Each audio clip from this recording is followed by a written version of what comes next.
Hi everybody, I have a message to share with you. The Lord said, do not pick the evil sword.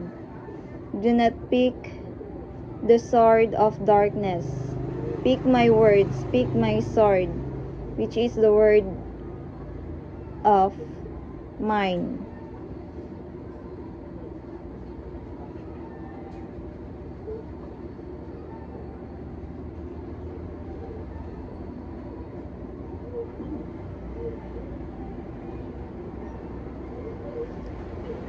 Fight till the end. You need to fight for your faith. Do not be weak.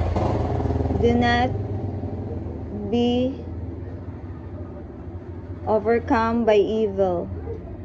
Do not fear to fight. Fight till the end. Fight and move and move. Do not reverse. Thanks for watching my video and God bless you all. Bye.